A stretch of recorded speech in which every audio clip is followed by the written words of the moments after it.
What's going on, everybody? Welcome to Fantasy Football Over Analysis. Today we're talking about the Indianapolis Colts and their fantasy relevant players and whether or not we are targeting or fading them in our drafts this summer. At quarterback, I don't have a lot of interest in Daniel Jones. Jones was enjoying a breakout last season with the Colts before going down with a torn Achilles injury. That type of injury is usually a nasty one. It usually takes guys at least 2 seasons to fully come back from. And with Jones, we've also seen in his history before, even when he's had success in the past, it just hasn't been sustainable. So Jones is a guy that I'm comfortable fading. There's plenty of late round quarterbacks I'd rather take above him. At running back, Jonathan Taylor is also a fade for me. And Taylor last year was running away with the RB1 title through the first 10 weeks of the season. But then Daniel Jones went down, and the Colts also faced a string of really tough defenses down the stretch.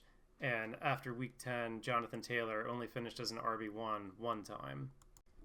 Jonathan Taylor, to me, has always quietly been a volatile fantasy asset. Even going back to 2024, through the first 15 weeks of the season, Taylor only finished as an RB1 3 times. And then in weeks 16 and 17, he went crazy and scored over 90 of his 302 fantasy points from that year.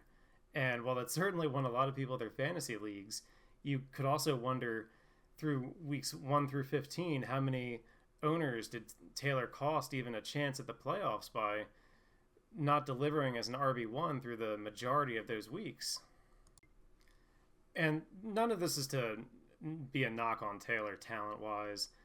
You don't need me to tell you that he's a phenomenal running back, and RB1 finishes are certainly well within his range of outcomes. He's a guy that on any given week can swing a matchup for you like he did in those week 16 and 17 fantasy playoff matchups. But what I have concerns about are the situation that the Colts are going to put him in. And if you've got a hobbled Daniel Jones out there with a bad Achilles, or a very limited Anthony Richardson out there at the quarterback position, it makes it a lot easier for these defenses to key in on a guy like Taylor and take him away.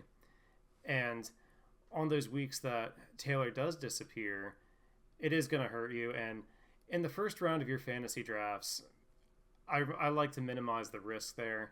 So give me some of the safer options in that round. Give me Amon-Ra St. Brown. Give me James Cook over Jonathan Taylor. Taylor, to me, the up and down nature that he tends to have sometimes keeps me from targeting him early in fantasy drafts. At wide receiver, Alec Pierce was a nice surprise in fantasy last year, but he's also a guy that I'm going to be fading for this season. And Pierce, last year, you could have gotten him completely free off of the waiver wire. This year, that's not the case. It's going to cost you a mid-round pick to get him. And in that range, given the questions that you already have with Daniel Jones coming off of the Achilles injury, I'd much rather have any of the Jaguars receivers. I'd rather have a Michael Wilson. I'd rather have a Jaden Higgins on the Texans. I can't get involved for Alec Pierce at his cost this year. The one wide receiver for the Colts that I will be interested in this year is Josh Downs. Downs, who has shown flashes in his first couple of seasons, now has an opportunity for a much larger role now that Michael Pittman is in Pittsburgh. Downs can play out of the slot, obviously, but the team also now plans to move him outside and let him play in 2 receiver sets. The one thing that could undo this, though, is if the Colts were to sign a veteran like a Keenan Allen. That could really put a hamper on Downs' value. But assuming things stay the way they are right now, Downs is somebody that in the double-digit rounds, I would absolutely have interest in as a wide receiver 4 or a wide receiver 5.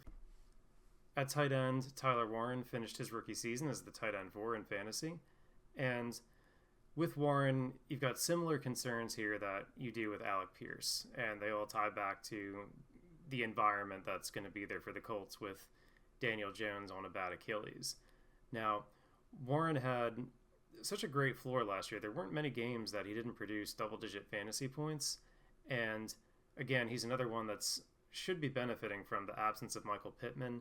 There should be a little more volume for him to go around, and then the natural progression that Warren's going to take as he improves from year 1 to year 2.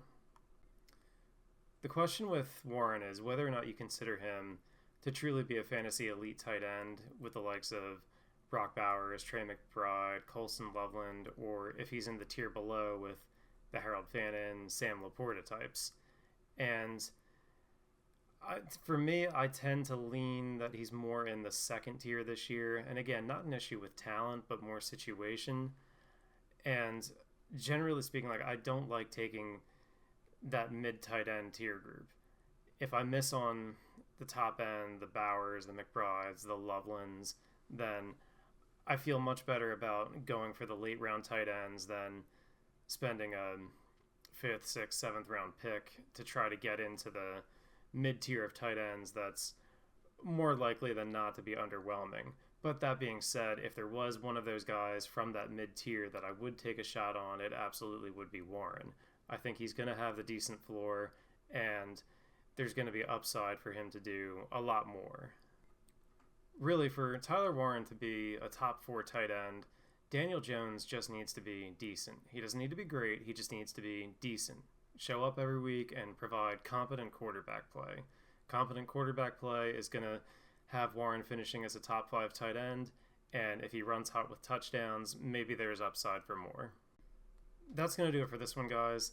So, the Indianapolis Colts, not a team that I'm going to have a lot of exposure to. Daniel Jones, Jonathan Taylor, Alec Pierce are all fades for me. I have interest in Josh Downs. I have interest in Tyler Warren. But for me to have either one of those guys on my roster, I feel like the drafts need to play out a certain way. They aren't guys that I'm going out of my way to target. But thank you guys so much for watching, and we will talk to you next time when we go over the Houston Texans.